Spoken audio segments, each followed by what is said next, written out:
أعوذ بالله من الشيطان الرجيم. بسم الله الرحمن الرحيم. ومن الناس من يتخذ من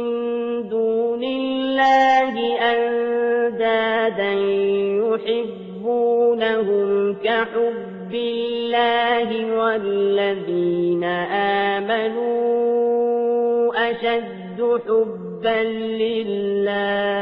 ولو يرى الذين ظلموا إذ يرون العذاب أن القوة لله جميعا وأن الله شديد العذاب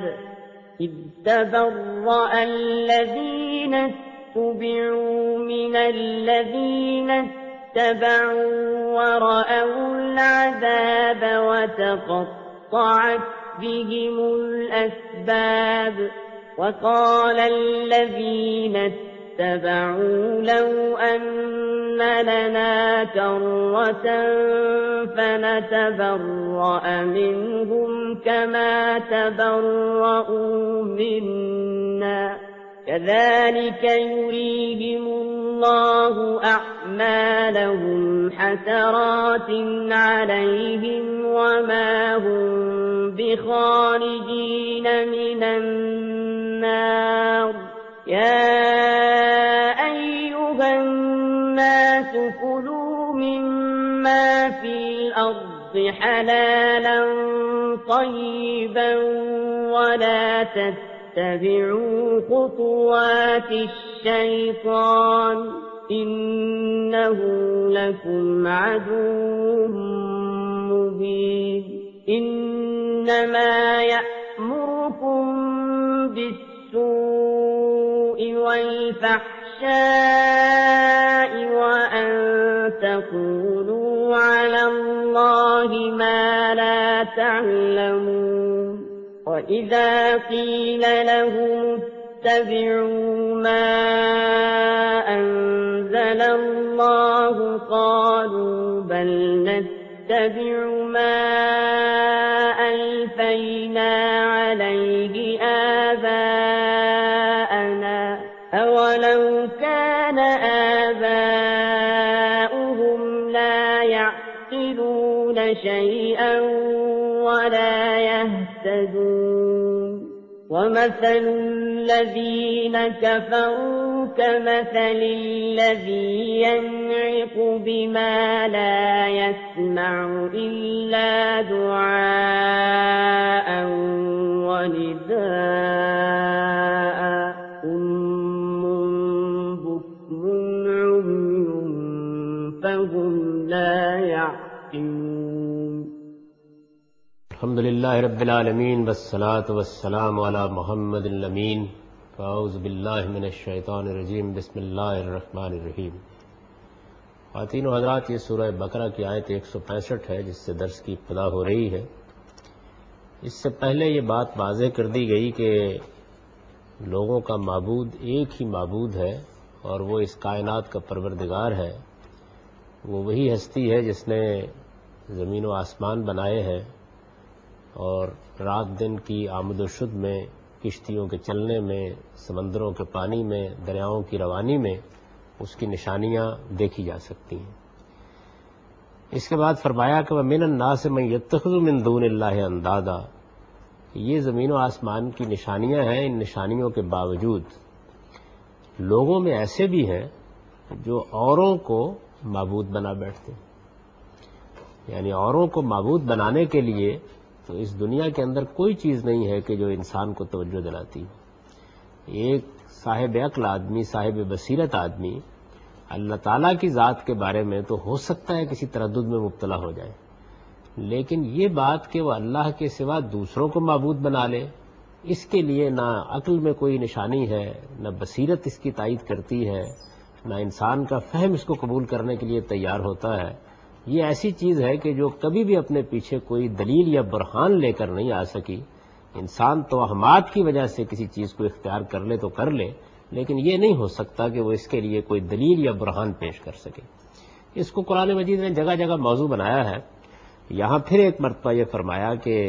زمین و آسمان کی یہ نشانیاں کوئی معمولی نشانیاں نہیں ہیں، ان میں سے ایک ایک چیز اللہ تعالیٰ کی قدرت پر، اس کی رحمت پر، اس کی حکمت پر، اس کی ربوبیت پر دلالت کرتی ہے. ایک ایک چیز یہ بتاتی ہے کہ اس کے پیچھے کیسی رحیم و کریم ہستی کا ہاتھ کار فرما ہے اور کیسی عظیم قدرت اور کیسی عظیم حکمت اس کے پیچھے کار فرما ہے. ایک ایک چیز بتاتی ہے. انسان ان نشانیوں کو دیکھتا ہے. ان نشانیوں کو دیکھنے کے بعد اور یہ ماننے کے باوجود کہ اس زمین و آسمان میں کوئی بھی اور ایسا نہیں ہے کہ جو تخلیق میں خدا کا شریک ہو، ان کی تدبیر امور میں خدا کا شریک ہو، یہ سب مانتے ہیں. یعنی بڑے سے بڑے مشرک سے بھی جب یہ سوال کیا جاتا ہے کہ زمین کس نے بنائی ہے تو کہتا ہے کہ خدا نے. آسمان کس نے بنایا ہے؟ کہتا ہے خدا نے. یہ پانی کون برساتا ہے؟ وہی کہتا ہے کہ اس دنیا کا پروردگار. لیکن ان سب کچھ کو دیکھنے کے باوجود پھر بھی بہت سے لوگ ایسے ہیں کہ جو اوروں کو معبود بنا بیٹھتے ہیں. پھر فرمایا کہ یحبونہم کحب اللہ، پھر ان سے ویسی محبت کرتے ہیں جیسی محبت اللہ سے کرتے ہیں. یعنی اللہ تعالیٰ کو معبود مان کر انسان کا جیسا کچھ تعلق اس سے استوار ہوتا ہے، یہ معلوم ہوتا ہے کہ دوسروں کے لیے بھی. بلکہ بعض اوقات تو یہ احساس ہوتا ہے کہ اللہ تعالیٰ کے ساتھ محبت کی وہ شدت نہیں ہے جو ان معبودوں کے معاملے میں ہو گئی. تو تعجب کے ساتھ فرمایا کہ جیسی محبت اللہ تعالیٰ کے ساتھ انسان کو ہوتی ہے جب وہ اس کو اپنا معبود مان لیتا ہے، جب اس کو یہ شعور ہوتا ہے کہ یہ وہ ہستی ہے کہ جس نے مجھے بنایا ہے، مجھے وجود بخشا ہے، جس کی رحمت کی وجہ سے میں اس دنیا میں ہوں، میرے لیے سب اہتمام وہی کر رہا ہے، زندگی ہے تو اس کی دی ہوئی ہے، صحت ہے تو اس کی دی ہوئی ہے، ساری نعمتیں اسی کی طرف سے آتی ہیں، حقیقی منعم وہی ہے.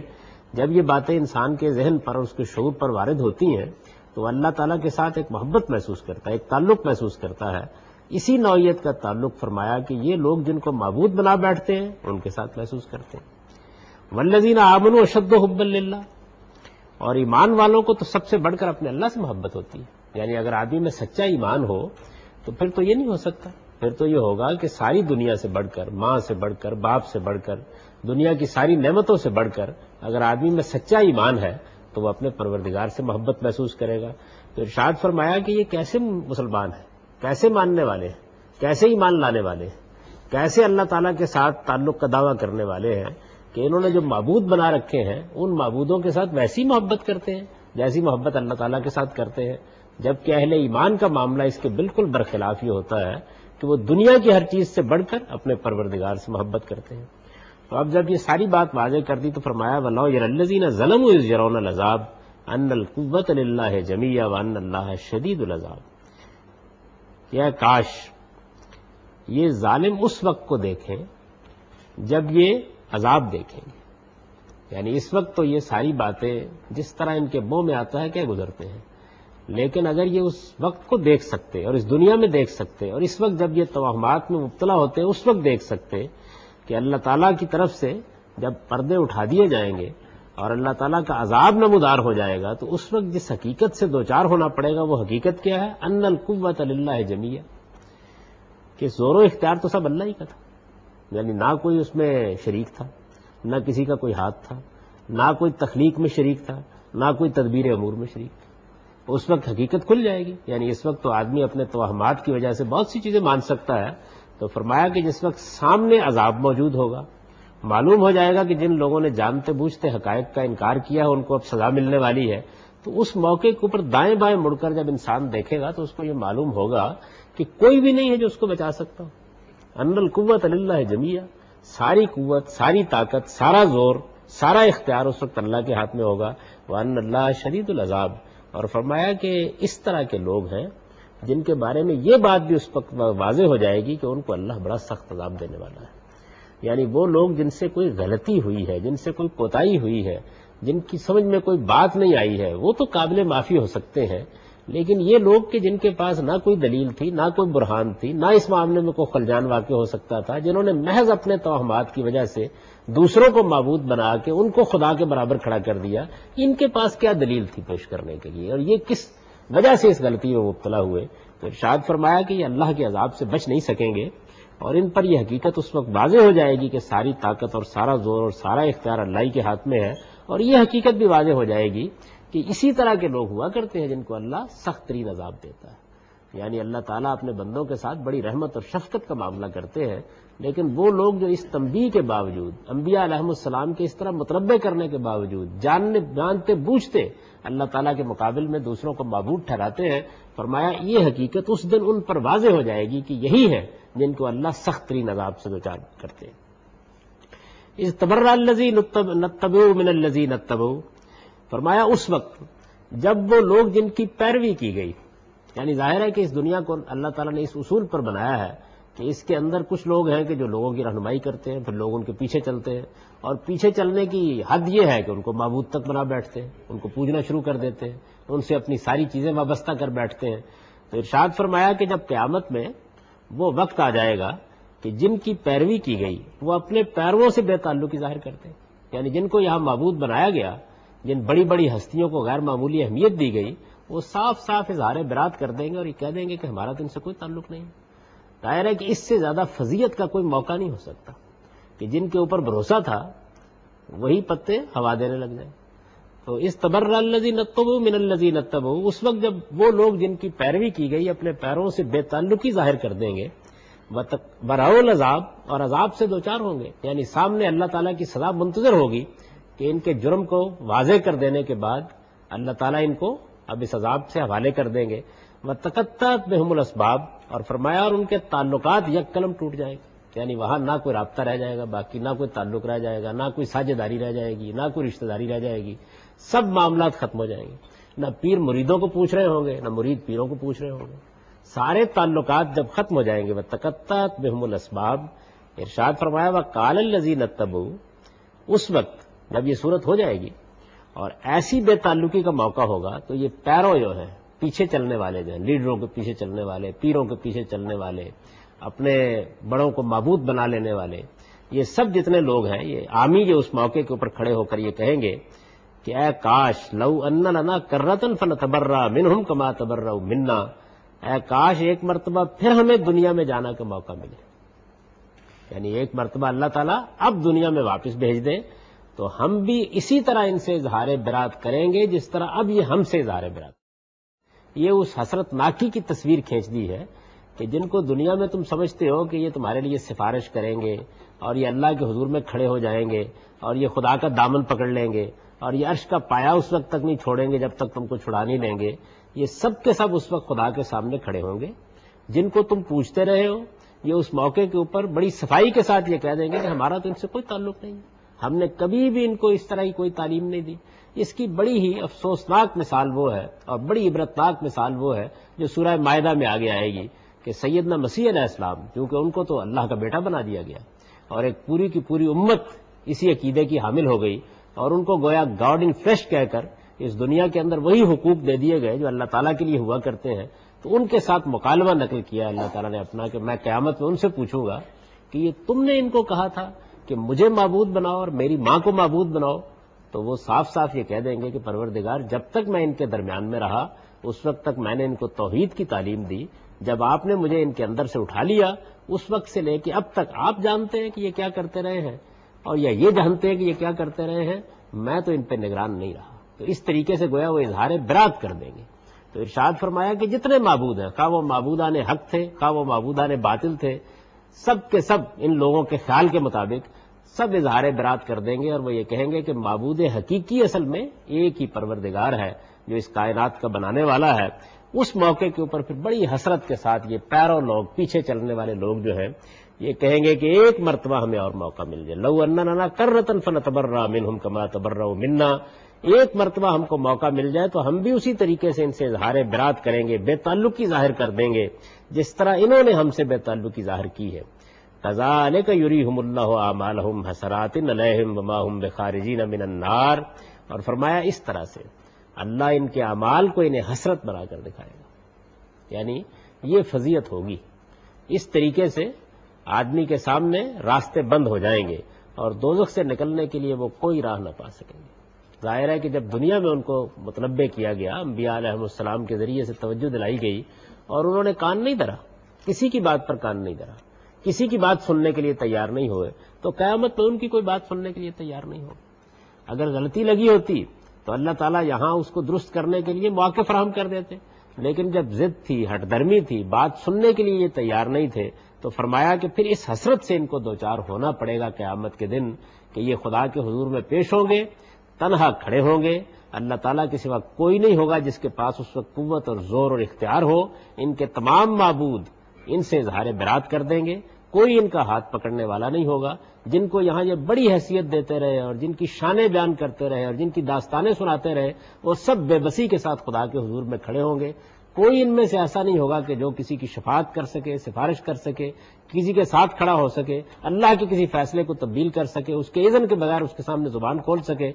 یا ایھا الناس کلوا مما فی الارض حلالا طیبا، فرمایا کہ لوگوں، یہ جو تمہارے پیشوا تھے، جن کو تم نے معبود بنایا، جن کو تم نے یہ حیثیت دی، ان کے پیدا ہوئے کیے ہوئے توہمات کے تحت تم نے جو حلال حرام ٹھہرائے تھے، یہ سمجھ لو کہ ان کی کوئی حقیقت نہیں۔ یہ بات جو ہے یہ مذاہب کی تاریخ کا مطالعہ کرنے سے معلوم ہوتی ہے کہ اس طرح کے لوگوں کو جب غیر معمولی حیثیت دے لی جاتی ہے تو پھر تحلیل تحریم کا اختیار بھی ان کو حاصل ہو جاتا ہے۔ چنانچہ یہود کے ہاں یہ چیز بہت ہوئی، نصارہ کے ہاں بھی یہ بہت ہوئی۔ یہ حلال ہے وہ بتا دیں گے تو حلال ٹھہرا جائے گا، یہ حرام ہے وہ کہہ دیں گے تو حرام ہو جائے گا۔ تو اللہ تعالیٰ نے تحلیل تحریم کا اختیار، یہ بات کہ فلاں چیز جو اللہ نے پیدا کی ہے وہ حرام ہے، فلاں چیز حلال ہے، یہ اپنے ہی پاس رکھا ہے۔ یہ معاملہ بسا اوقات مذاہب کی تاریخ میں ہوا ہے، یعنی ایسا ہو جاتا ہے کہ جب کچھ لوگ یہ حیثیت اختیار کر لیتے ہیں کہ لوگ بجائے اس کے کہ اللہ کو دیکھیں، اللہ کی کتابوں کو دیکھیں، اللہ کے پیغمبروں کو دیکھیں، وہ اسی طرح کے مذہبی پیشواؤں سے جا کر دین سمجھتے ہیں اور پھر ان پر اتنا اعتماد کرتے ہیں اور ایسا اندھا اعتماد کرتے ہیں کہ جو وہ کہتے ہیں عقل، علم اور بصیرت کی کسوٹی پر پرکھے بغیر، سوال کیے بغیر، سمجھے بغیر اس کے سامنے سر تسلیم کم کر دیتے ہیں۔ اگر کوئی آدمی توجہ دلانے کی کوشش کرے تو اس کی بات سننے کے لیے تیار نہیں ہوتے۔ کوئی غلطی کے بارے میں آدمی کو کہے کہ بھائی ذرا متنبہ ہو جاؤ، تم نے یہ چیز ٹھیک نہیں سمجھی ہوئی، تو اس کا ویسے ہی گریبان چاک کرنے کے لیے تیار ہوتے ہیں۔ جب یہ صورت پیدا ہو جاتی ہے تو اس کے بعد حلتیں، حرمتیں یہ نئے سرے سے بننی شروع ہو جاتی ہیں۔ اب اللہ کا کوئی پیغمبر آتا ہے، کوئی خدا کا مسلح اٹھتا ہے تو وہ بتاتا ہے کہ بھائی یہ چیزیں جو ہیں یہ اللہ نے حرام نہیں کی ہوئی ہیں، یہ اللہ کی حلال کردہ چیزیں ہیں، یہ تم نے اپنے توہمات کے تحت ان کو حرام ٹھہرا لیا ہے، تو پھر اس کے خلاف پروپیگنڈا شروع ہو جاتا ہے۔ تو نبی صلی اللہ علیہ وسلم کی جب بعثت ہوئی ہے اور جب یہ قرآن نازل ہوا ہے تو اس وقت بھی ظاہر ہے جو مذہبی گروہ وہاں موجود تھے انہوں نے بہت سی چیزیں اپنے اسی طرح کے فتووں کے ذریعے سے حرام قرار دی ہوئی تھی۔ ایک چیز ہو سکتا ہے کہ دین میں کسی حد تک ناپسندیدہ ہو، اس کو اٹھا کر کہیں سے کہیں پہنچا دیا تھا، اپنی طرف سے دین میں بہت سی باتیں داخل کر دی تھی۔ تو جب ان سب چیزوں کی نفی کی گئی تو پھر طرح طرح کے اعتراضات ہونے شروع ہوئے۔ تو فرمایا ہے کہ یہ تمہارے پیشوا ہیں جن کے توہمات کے تحت تم نے جو چیزیں حلال حرام ٹھہرائی ہیں، فرمایا ان کی کوئی حقیقت نہیں۔ اس لیے زمین کی چیزوں میں سے کلوا مما فی الارض حلالا طیبا، زمین کی چیزوں میں سے جو حلال و طیب ہیں ان کو کھاؤ۔ ولا تتبعوا خطوات الشیطان، اور شیطان کے قدم بقدم نہ چلو، اس لیے کہ یہ در حقیقت شیطان ہے کہ جو اس طرح کے توہمات میں انسانوں کو مبتلا کرتا ہے اور ان کے لیے مشکلات پیدا کر دیتا ہے۔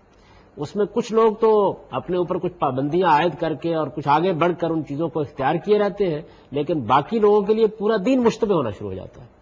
بہت سے لوگوں کا معاملہ یہ ہوتا ہے کہ جب کچھ تھوڑی سی سخت باتیں بتا دی جائے تو کہتے ہیں کہ یہ اچھی دینداری ہے، لیکن اگر کوئی سہولت پیدا کی جائے لوگوں کے لیے یا ان کو بتایا جائے کہ یہ چیز اس درجے میں اللہ تعالیٰ کے ممنوع نہیں ہے تو ان کا خیال ہوتا ہے کہ یہ دین میں کوئی بدعت پیدا کی جا رہی ہے۔ اس پر متنبہ فرمایا کہ اللہ تعالیٰ نے جن چیزوں کو حلال کیا ہے ان کو حلال رہنا چاہیے، جن چیزوں کو حرام کیا ہے صرف انہی کو حرام رہنا چاہیے، اور اگر اس معاملے میں اپنی طرف سے حلال حرام کے فتوے جاری کیے گئے تو یہ شیطان کی پیروی ہوگی۔ ولا تتبعوا خطوات الشیطان، اور شیطان کے قدم بقدم نہ چلو، انہ لکم عدو مبین، وہ تمہارا کھلا دشمن ہے۔ انما یامرکم بالسوء والفحشاء وان تقولوا علی اللہ ما لا تعلمون، اب اس کے بعد یہ بتایا کہ شیطان کس طریقے سے تمہیں گمراہ کرتا ہے۔ تو ارشاد ہوا کہ وہ تو یہی کرے گا، انما یامرکم، وہ تو یہی کرے گا کہ تمہیں برائی اور بے حیائی کی ترغیب دے، بالسوء والفحشاء۔ دو چیزیں ہیں در حقیقت دنیا کے اندر جو انسان کے لیے مظنہ بنتی ہیں ساری خرابیوں کا۔ ایک یہ کہ اللہ تعالیٰ نے انسان کے اندر جو خواہشات رکھی ہیں ان کے لحاظ سے وہ حدود سے تجاوز کرتا ہے، اس سے منکرات اور برائیاں وجود میں آتی ہیں۔ ایک چیز یہ ہے کہ اللہ تعالیٰ نے انسان کے اندر ایک جنس کا دائیہ رکھا ہے اور اس کے معاملے میں کچھ حدود قیود قائم کر دیے ہیں۔ انسان ان حدود و قیود کو پھلانگنے کے لیے ہر وقت تیار ہوتا ہے، جس کو قرآن مجید نے ایک بڑی خوبصورت تعبیر سے ادا کیا ہے کہ شیطان پہلے دن سے اصل میں اسی گھات میں ہے کہ کسی طرح تمہارا لباس اتروا دے، یعنی تمہارے اندر جو شرم ہے، جو حیا ہے، جو حدود ہے اس معاملے میں، ان کو پامال کرنے کی تمہیں رغبت دلائے، یہی ہمیشہ سے اس کا کام ہے۔ تو ارشاد فرمایا کہ وہ تو یہی کرے گا کہ تمہیں برائی اور بے حیائی کی ترغیب دے، وَأَن تَقُولُوا عَلَى اللَّهِ مَا لَا تَعْلَمُونَ، اور اس بات کی ترغیب دے کہ تم وہ باتیں اللہ کے نام لگاؤ جو نہیں جانتے، یعنی اپنی طرف سے دین بناؤ، اپنی طرف سے حلال حرام کے فتوے دو، اپنی طرف سے اصرار کے ساتھ وہ باتیں کہو کہ جن باتوں کے لیے کوئی بنیاد نہ اللہ تعالیٰ کے کلام میں ہو، نہ اس کے پیغمبر کے ارشادات میں ہو، نہ انبیاء علیہ السلام کی روایت میں ہو۔ تو اپنی طرف سے دین بنانے کے لیے ظاہر ہے کہ شیطان تمہیں ترغیب دے گا۔ تو ارشاد فرمایا کہ یہ کام وہ کیا کرتا ہے۔ وَإِذَا قِيلَ لَهُمُ اتَّبِعُوا مَا أَنزَلَ اللَّهُ، فرمایا اور جب ان لوگوں کو دعوت دی جاتی ہے، انہیں اللہ کا پیغمبر کھڑے ہو کر پکارتا ہے اور بلاتا ہے کہ اتبعوا ما انزل اللہ، اس چیز کی پیروی کرو جو اللہ نے نازل کر دی ہے، یعنی اپنی ان باتوں کو چھوڑ دو، اپنے ان توہمات کو چھوڑ دو، اپنی ان بدعتوں کو چھوڑ دو اور اس چیز کی پیروی کرو جو اللہ نے اتاری ہے۔ قالوا بل نتبع ما الفینا علیہ آباءنا، تو جواب میں یہ کہتے ہیں کہ ہم تو اسی راہ پر چلیں گے جس پہ ہم نے اپنے باپ دادوں کو چلتے پایا۔ یعنی جب یہ دعوت دی جاتی ہے علم کی، عقل کی، بصیرت کی، دلیل اور برہان کی، تو جواب یہ نہیں ہوتا کہ دلیل میں یہ خامی ہے، جواب یہ ہوتا ہے کہ ہمارے باپ دادا، ہمارے بزرگ، ہمارے بڑے تو اس سے پہلے یہ بات نہیں کہتے رہے، اور ہمیں جو راستہ انہوں نے بتایا ہے اسی پر ہم چلیں گے۔ تو تبصرہ کیا قرآن مجید نے اس بات پر کہ وَلَوْ كَانَ آبَاؤُهُمْ لَا يَعْقِلُونَ شَيْئًا وَلَا يَهْتَدُونَ، یعنی کیا اس صورت میں بھی اپنے آبائی کے راستے پر چلو گے کہ اگر ان کے باپ دادوں نے نہ اپنی عقل سے کام لیا ہو نہ راہ ہدایت پائی۔ یعنی باپ دادا کی پیروی اچھی بات ہے، ان کی روایات کو قائم رکھنا اچھی بات ہے، لیکن جب نظر آ رہا ہو کہ ان کی بات نہ علم پر مبنی ہے، نہ عقل پر مبنی ہے، نہ ہدایت پر مبنی ہے، اس کے بعد اس سے چمٹے رہنے کی کیا وجہ ہو سکتی؟ تو بہت ہی تعجب کے انداز میں فرمایا کہ یہ جب یہ کہتے ہیں کہ ہم تو اسی راستے پر چلیں گے جس پر ہمارے باپ دادا چلتے رہے ہیں، تو ان سے پوچھو کہ کیا اس صورت میں بھی باپ دادا ہی کے راستے پر چلو گے جبکہ نہ انہوں نے اپنی عقل سے کام لیا نہ راہ ہدایت پائی؟ یعنی اگر تو ان کی بات عقل کی بات ہے، علم کی بات ہے، بصیرت کی بات ہے، تو پھر تو یقیناً اس کی پیروی ہونی چاہیے۔ یعنی باپ دادا کی روایات کو قائم رکھنا ایک بڑی اعلیٰ بات ہے، لیکن یہ دیکھتے تو رہنا چاہیے کہ کہیں وہ روایت ایسی تو نہیں ہے کہ اس روایت کے نتیجے میں اپنی عقل کا ماتم کرنے کو جی چاہے، ایسی روایت تو نہیں ہے کہ جس میں انسان کی بصیرتی کو بے معنی کر دیا گیا ہو، ایسی روایت تو نہیں ہے کہ ہر معقول آدمی دیکھے اور یہ کہے کہ یہ کیسی احمقانہ بات ہے جس میں تم مبتلا ہو۔ تو یہ دیکھ لو،